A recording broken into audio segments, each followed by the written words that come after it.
campers. So we're going to do a bit more of a serious video now. Less of this frivolity of ducks and spawnings. Yeah, it wasn't a serious spawning video. It was just me having a bit of a giggle. We're going to talk about some bits and pieces. So we're going to have a look at the little fix for the leaking Oase drums. I've got a little stock of them in now. They're live on the website. I will put a link down there in the description. So they're on Skegnesspond supplies. They're listed as the Oase drum inlet outlet bush. There's a couple of them there, and they are the fix for the boots not fitting properly and the solvent welt pipes not fitting properly. So you don't have to go and spend 25-30 quid on the Oase ones with the little ribs inside that they list as a DN110. As far as I'm aware, a 4-inch is a DM100. So I'm a little bit confused as to what Oase are listing them as. It doesn't make sense to me. I've had a bit of a stand up with somebody about it. All I know is that these work. Regardless of what it says on the tin, regardless of what Oase say on the packaging, these work. They will allow you to use the standard Evolution Aqua 4-inch pressure pipe, 4-inch standard waste pipe, as opposed to being railroaded into a specific item. So if anything goes wrong in the future, it future-proofs it and makes it that you can just change your fittings nice and easily without having to run around trying to find an Oase specialist. So they're live on the website now. Phil at Telford Koi has already said to me he wants some. Obviously, Jamie, Keeping It Koi, he's done a video tonight, very similar to the one that I did because we did them at the same time, but he's added some more information on showing normal 4-inch pipe and normal 4-inch pipe fitting. So you can see they don't fit. Nothing fits it. Apart from the genuine Oase rubber boot, which are incredibly expensive. We did think these were going to be about 6 quid each. I've spoken to the supplier again, got the cost prices and all the rest of it. They work out individually £4.50. If you buy a set of 4 or a set of 5, I'll do them for 4 quid each. So it's a nice cheap fix. Solvent weld them on, job's done, and you can change your boots and your fittings as you see fit, and any of the standard boots and fittings will fit in there. What I also got at the same time were some nice big tank connectors for my Megapod build. So that's those. I'll say it again, they're live on the website now, www.skegnessponsupplies.com. I will put a link in the description directly to the page. I'm going to leave them as back orderable. I have no idea. I had no idea when I ordered these how popular they might be and how many people might need. So I ordered in about 10 of them thinking, well, 1 or 2 people might want a couple of them. And I pretty much nearly sold all those, but they take me about 3 days to get in. So if you go and fill your baskets up, I will go and get those ordered on Monday, and they'll be here by probably Wednesday, and I can get them shipped out and they'll be with you by next weekend, most likely, assuming the delivery guys all do their job as they're meant to. The other thing I wanted to talk about was pond pumps. everybody knows the Evolution aqua pumps. Everybody tends to lean towards those. Everyone knows about Oase pumps. I wanted to talk about a different pump that, in my opinion, is very underrated. And it's these. It's the Blagdon IQ pumps. There's a couple of videos out there about them, and they generally show them as an in-pond configuration, but these can actually be run dry. So I'm going to just pause this video a second, flip you around, we'll unbox it, we'll have a look at it, and I'll tell you why I think they're a very, very good pump. So I'll be back with you in a second. I'm going to keep it on camera so I can see how it all goes back in the box. So we'll drop it out of the box, and as you can see, it comes in the configuration for being in the pond. So we have the control box, which is the usual sort of thing you would see on most variable pumps. All stripped off, no plugs to cut off, just wire it either straight into a plug or straight into your control box. Nice long heavy cable on it. There are 4 different sizes, as you can see here. There's a 2,250 to 4,500 litre, a 3,000 to 600, a 4,500 to 9,000, and a 6,000 to 12,000. That's your litres per hour. As I say, it's an energy saving pump, and what I like about these is they're very, very upfront about what these pumps will do. So this is the 6,000 to 12,000. It basically, on average with a 1.5 metre head pressure. Now, when you're working at head pressures, it's not just the height the water pumps out of the pond. It takes into account pipework restrictions, it takes into account elbows, it takes into account anything you put in line like UVs or one-way valves or anything like that. So it's quite a complex calculation. But if you work this out, on average, it will pump 6,200 litres per hour with a maximum of 11,200 litres per hour. So it's on a par with a Vari pump 10,000. They say it's for ponds up to 1,680 litres. It depends how you run your pond, what your stocking levels are, what you want to turn your pond over at, what you're actually running on it. So these are just sort of guides. They're saying if you want to run a waterfall and a filter, it's about a 9,300 litre pond. So, you know, it's on a par with a Vari pump 10,000. Blagdon have been around for a long time. They've been dealing with ponds for over 50 years.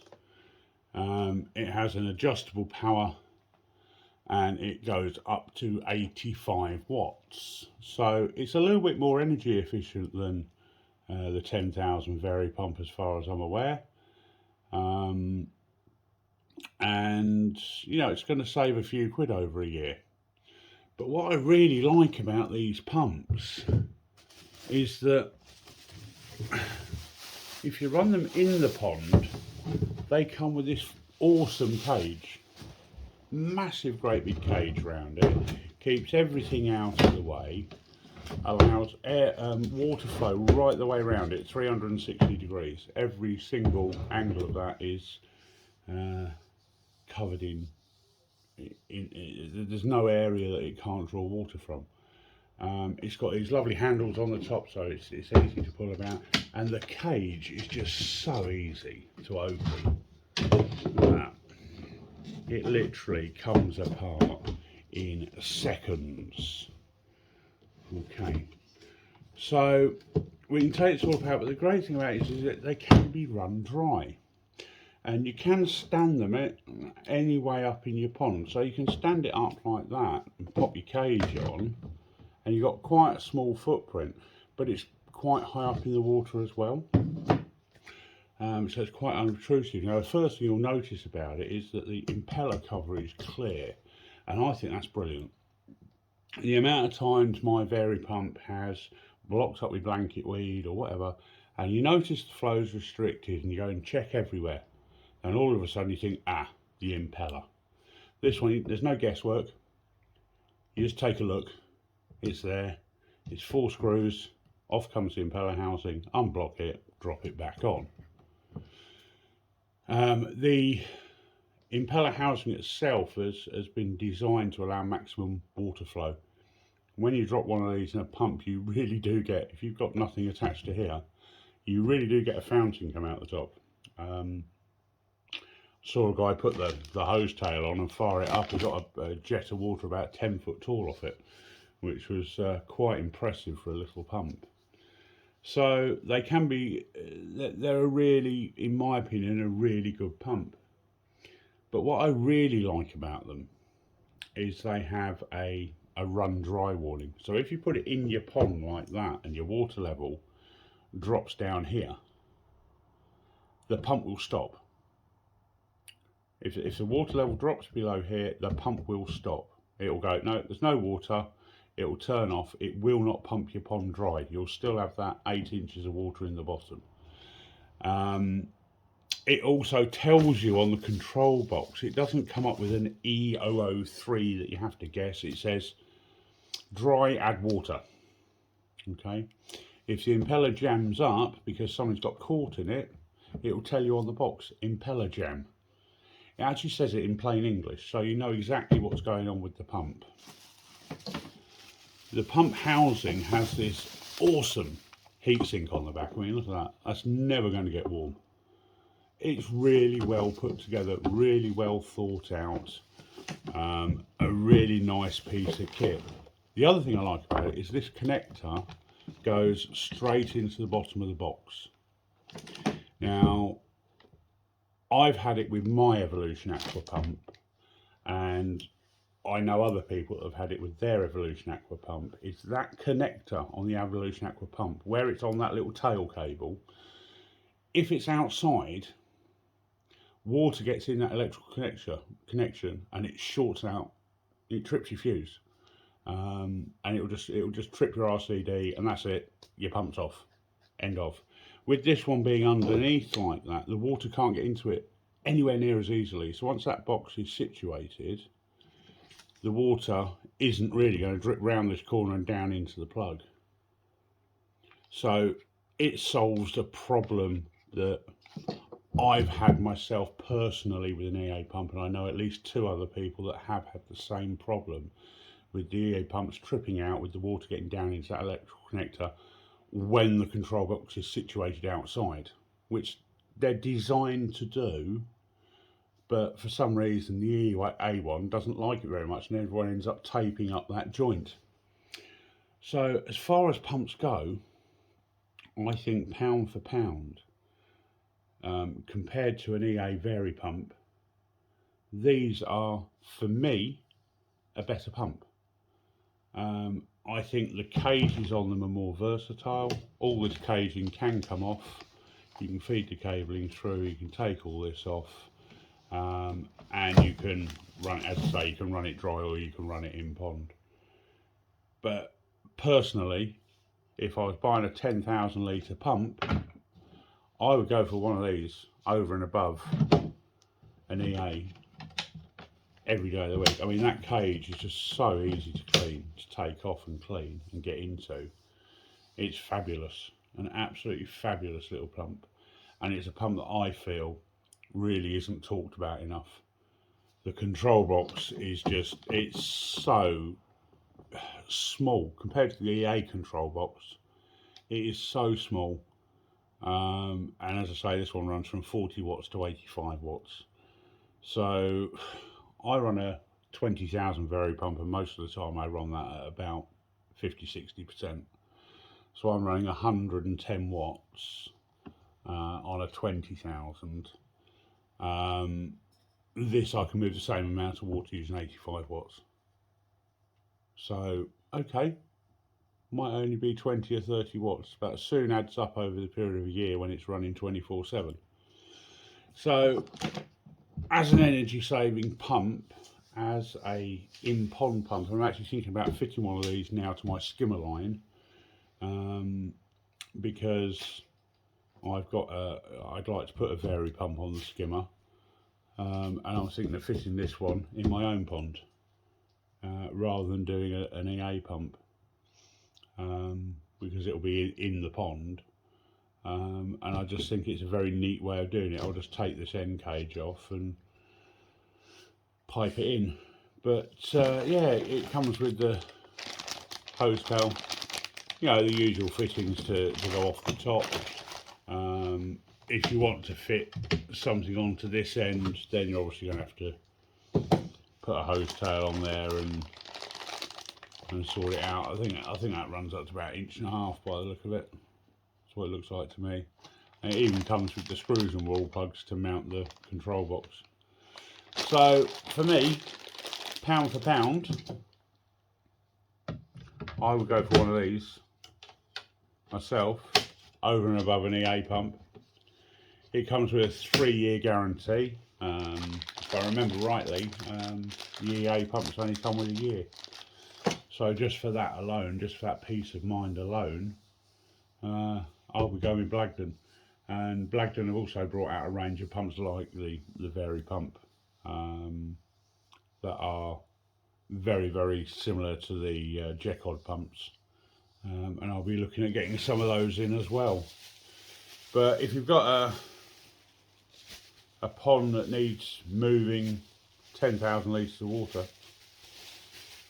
that's probably what I'd go for if I was going to go for a vary pump 10,000. If you've got a smaller pond, then they do smaller ones as well. You know, and the wattage consumptions on them are minimal, absolutely minimal. So as I keep saying, for me, they are a really good value pump. 3-year guarantee. Do what it says on the tin. And that's that. So I don't think they actually say on the box that you can run them. Oh yeah, built-in run dry motor protection system. Yeah, hose diameters 1.5, 1.25, 1 3/4 inch. They say it's an amphibious IQ pump. So they say it's amphibious.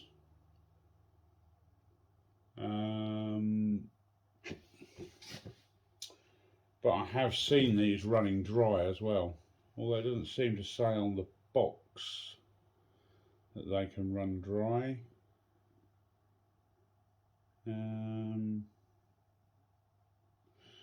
There you go. I will double check that with Blagdon.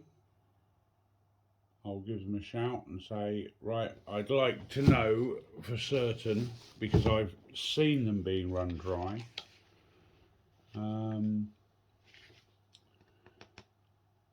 I've seen them run dry, but it doesn't actually say on the box that they can be installed dry. I'll have a look through the installations. Oh, there we go.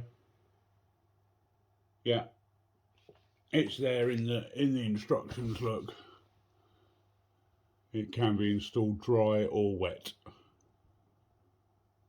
So there you go. That one answers the question quite nicely.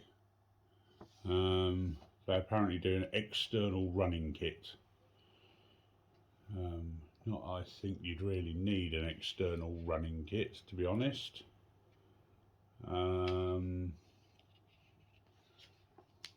It's just a bag of fittings and a foot stand for it. But if you've got that cage still on the back, you can use that as a stand perfectly well, as I've just shown. But they do actually an external running kit. So I'll have to look and see if I can get some of those in, just in case anyone wants one of those. But there you go, the Blagdon IQ pump. A very under talked about pump in my opinion, and one certainly worth a look. They're available on the website. I can't remember the prices off the top of my head because I don't tend to keep everything stored in my grey matter. But if you put in the Blagdon on the website, it will come up with the prices for you. As usual with the website, RRP is the figure that's crossed out, and the figure that's not crossed out is the price I sell them for, below the recommended retail price, because I'm trying to do things without coy tax. So if you find them cheaper anywhere, let me know and I'll see if I can match or beat it. As with everything on the website, I try and price promise everything that I will match or beat prices. There are some things some suppliers are doing that I can't even buy them for what they've got on their prices, and if you find that one, unfortunately I won't be able to do anything for you. But certainly on pumps and things, I try and keep them as keen as I possibly can. So there you go, Blagdon IQ pump. In my book, 10 out of 10. So there you go, guys. I hope you found that interesting. I certainly learned a couple of bits about it looking in the instruction book. First time I've opened up the box and had a look at it. But in my opinion, a very underrated pump, especially if you're looking for something around the 10,000 litre an hour mark. So there's another quick video, shameless plug of a couple of things that I've got knocking about for people. I'll put some links in the description. Feel free to pop along to the website. The Blagdon pump, I think it is a threshold for free postage as well, so there you go. And on that note, I'm going to go and do a bit of nighttime watching of the fish and chill out for half an hour. Tomorrow's going to be a busy day. Tomorrow hopefully the shop gets finished, the actual physical shop. I've also got the brakes to do on the car, so happy fun times. Until then, as the old man used to say, keep it simple, stupid.